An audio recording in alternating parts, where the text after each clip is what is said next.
Hola, mi nombre es Jesús Méndez Díaz, estudiante de Medicina y Cirugía del cuarto J, cursando la materia de neumología con el doctor Jesús Gil Gómez, y pues yo les voy a hablar acerca de edema pulmonar cardiogénico. Bueno, primero vamos a comenzar dando una pequeña introducción acerca de lo que es un edema pulmonar, que este consiste en una acumulación de líquido en el espacio intersticial y en los alvéolos. Va a haber dos tipos de edema pulmonar, uno que es de causa cardiogénica y otro no cardiogénico, también conocido como síndrome de desestrés respiratorio agudo, y estas van a ser entidades difíciles de diferenciar entre sí por clínica.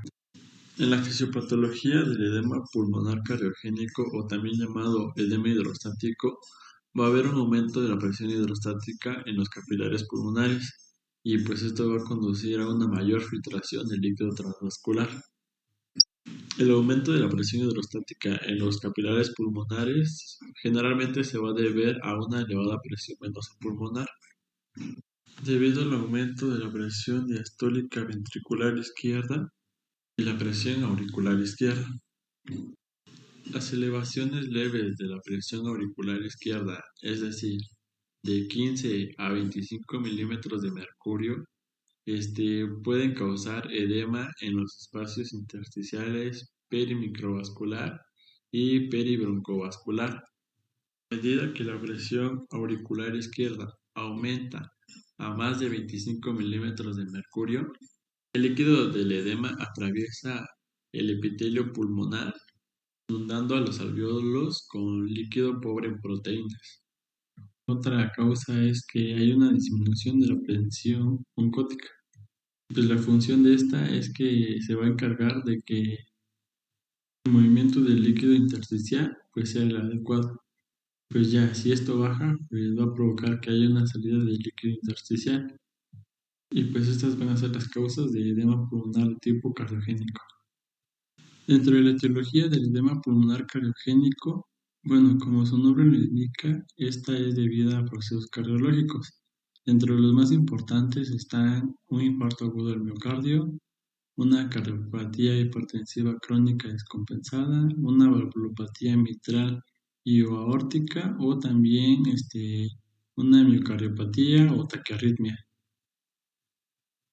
Bueno, ya pasando a la clínica, como les había comentado antes, va a ser difícil diferenciar entre el edema pulmonar cardiogénico y el no cardiogénico.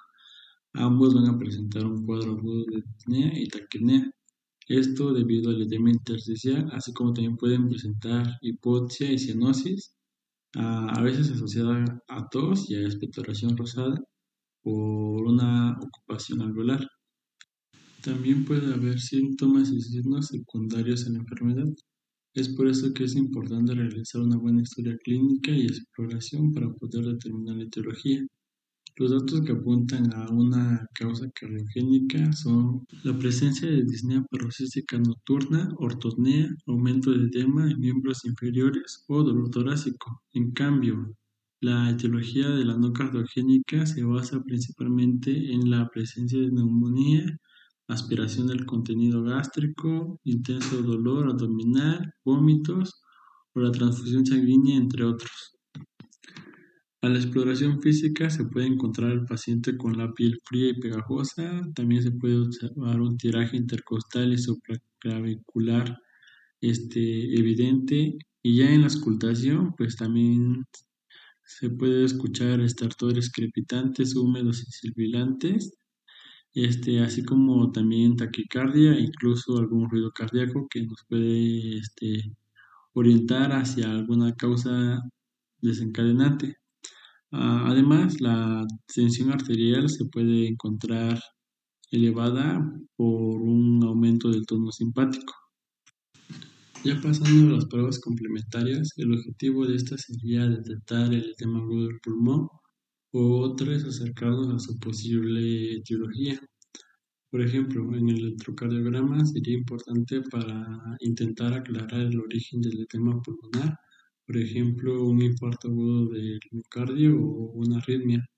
La radiografía de tórax es una de las pruebas complementarias más útiles, ya que hayamos establecido una sospecha clínica porque esto nos puede ayudar a realizar el diagnóstico de edema o acercarnos a la posible etiología.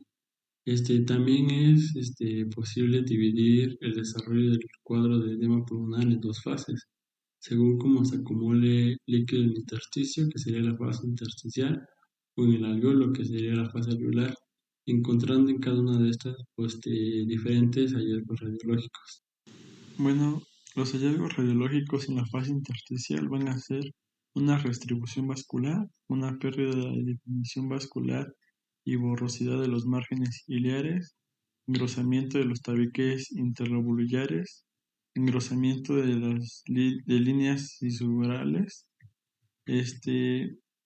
rosetas perilobulares y patrón micronodular. Y pues le voy a hablar sobre cada una de ellas. Bueno, hablando sobre la redistribución vascular, la transsudación del líquido en los espacios intersticiales del pulmón va a constituir el primer periodo de edema pulmonar, ya que los capilares están situados en este compartimiento. Sin embargo, aunque esto constituye el primer estadio de acumulación líquida pulmonar, no es el primer signo de descompensación cardíaca o una hipertensión venosa pulmonar, la cual suele evidenciarse por una distribución del flujo sanguíneo desde las zonas pulmonares inferiores hasta las superiores, por lo que el aumento del diámetro de los vasos en las zonas superiores generalmente va a evidenciar lo que es el edema pulmonar. No obstante, la redistribución vascular pulmonar puede ser un signo inicial de edema pulmonar o también un signo crónico de hipertensión venosa pulmonar. En la pérdida de la definición vascular y borrosidad de los márgenes ciliares, cuando la hipertensión venosa pulmonar es de grado moderado transitoria, pues la transsudación líquida se produce en el espacio intersticial y se deposita en la envoltura perivascular y también en los tabiques interlobulares.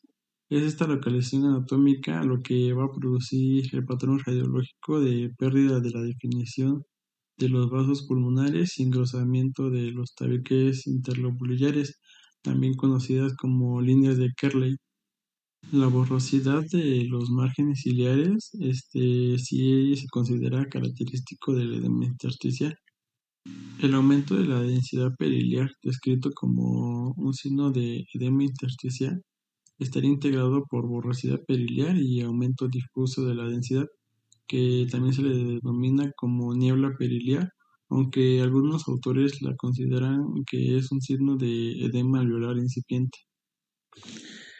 Engrosamiento de los tabiques interlobulares representan un engrosamiento por líquido. Las líneas A de Kerley van a ser densas, largas, de hasta 4 centímetros de longitud, localizadas más frecuentemente en los campos medios y superiores del pulmón, con una disposición iliófuga.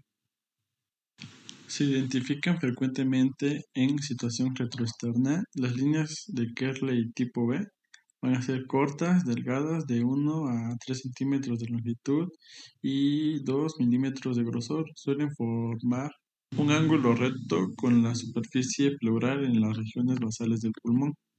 Las líneas C de Kerley son las que se observan con menor frecuencia. Suelen verse en las porciones centrales y basales del pulmón, como una fina red de líneas que se entrecruzan como tela de araña. El cuffing o los manguitos peribronquiales son hallazgos frecuentes en el edema intersticial. Se va a perder la nítida separación entre la pared del vaso y el bronquio y el aire que los rodea por la acumulación de líquido en el tejido conectivo peribroncovascular. Estos principalmente se van a observar en las regiones periliares. Patrón micronodular. Se ha descrito como densidades granulares menores de 3 milímetros que se piensa que es producido por el manguito de líquido intersticial que rodea los vasos de mediano calibre. En la fase de edema alveolar, los nódulos acinales van a estar mal definidos, confluentes, con una distribución parchada y bordes irregulares. También una coalescencia predominantemente en el tercio interno del pulmón y un patrón de alas de mariposa. Otros signos radiológicos que pueden aparecer serían derrame pleural, líquido en las cisuras y manifestaciones de insuficiencia cardíaca derecha. En la tabla nos muestra datos que nos podrían ayudar a diferenciar entre el edema de origen cardiogénico y no cardiogénico. Por ejemplo, en las características de la radiografía, el tamaño del corazón del edema cardiogénico va a estar aumentado, la distribución vascular también va a estar aumentada o invertida, la distribución del edema va a ser central o simétrica, va a haber compromiso pleural, va a haber líneas septales, pero no va a haber broncograma aéreo, a diferencia del no cardiogénico, que este va a ser lo contrario prácticamente.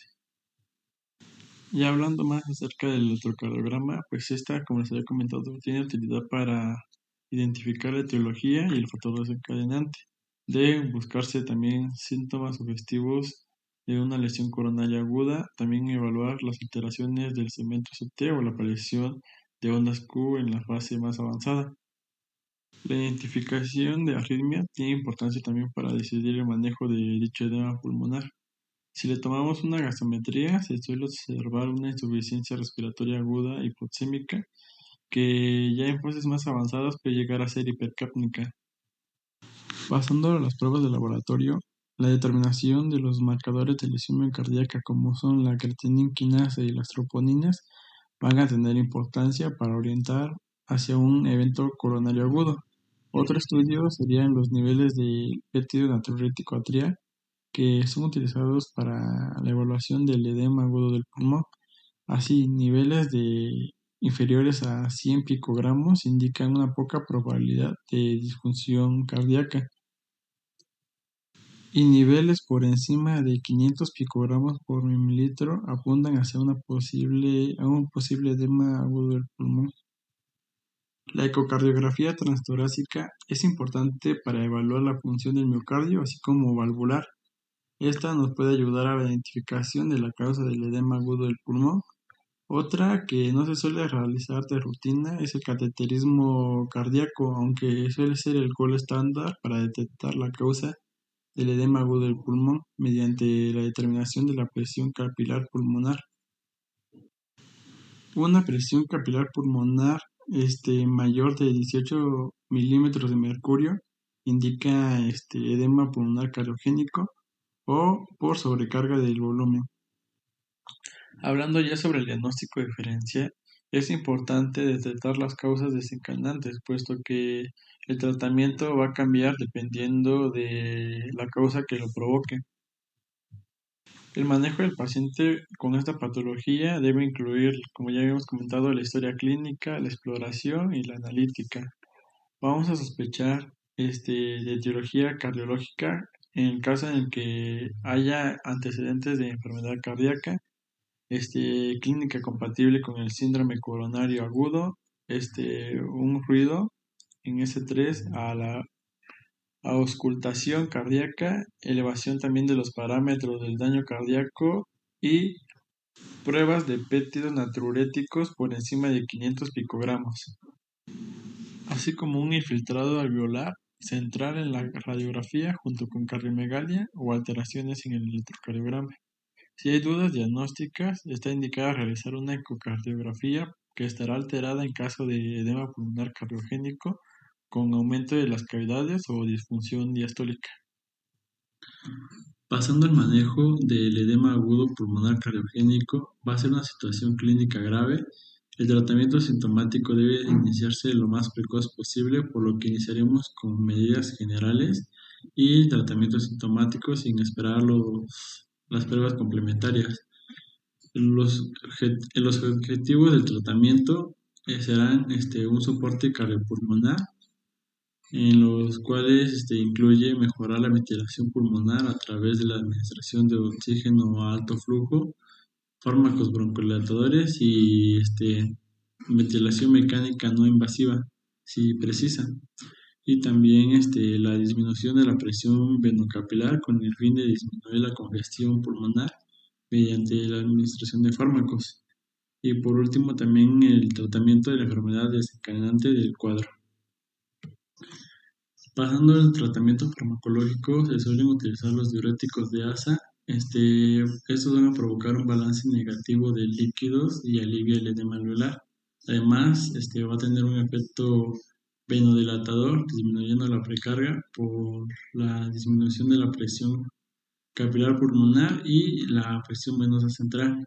También se van a utilizar los nitritos, que igual van a ser vasodilatadores, que van a producir una disminución de la precarga y la poscarga sin aumentar el oxígeno por el miocardio. También la morfina intravenosa o subcutánea.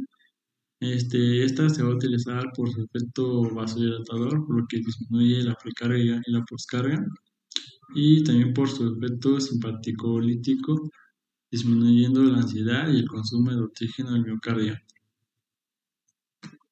En algunos casos, el tratamiento farmacológico no va a ser suficiente y puede progresar a una mala evolución y también requerir una intubación orotraqueal. No obstante, aumenta el riesgo de infección y prolongación de la estancia en la unidad de cuidados intensivos, por lo que resulta una buena estrategia el inicio de la ventilación mecánica no invasiva en aquellos pacientes en los que, a pesar de un tratamiento farmacológico y oxigenoterapia, no evolucionan de manera favorable. Hablando ya sobre el papel de la ventilación mecánica no invasiva en el edema agudo pulmonar, estas incluyen todas aquellas formas de asistencia ventilatoria que se utilizan sin necesidad del tubo orotraqueal. Se utilizan dos modalidades de la ventilación mecánica no invasiva: una con presión positiva, que es la presión continua en la vía aérea, y la otra que es la ventilación con presión de soporte. El uso de esto también tiene sus complicaciones, como incluyen la irritación de los ojos, congestión sinusal, sequedad oronasal, molestias con la mascarilla, úlceras en la piel, pérdida de la sincronía entre el paciente y el respirador. Efectos fisiológicos de la ventilación mecánica no invasiva en el edema pulmonar. El uso de una presión positiva en la vía aérea para el tratamiento de edema pulmonar tiene, por un lado, efectos a nivel del sistema respiratorio y, por otro lado, a nivel del sistema hemodinámico. Los efectos en el sistema respiratorio: al evitar el colapso pulmonar, provoca un aumento del reclutamiento alveolar, mejorando así la capacidad residual funcional, lo que provoca una mejoría en la relación ventilación-perfusión, disminuyendo el shock intrapulmonar y el trabajo respiratorio, por lo que se consigue una mejoría de la oxigenación. Provoca una redistribución del líquido acumulado a nivel alveolar, disminuyendo a su vez el retorno venoso y la poscarga. Y todo esto disminuye la congestión pulmonar y el gasto cardíaco, produciendo así una mejoría de la situación hemodinámica. Y pues ya sería todo de mi parte y pues les agradezco su atención.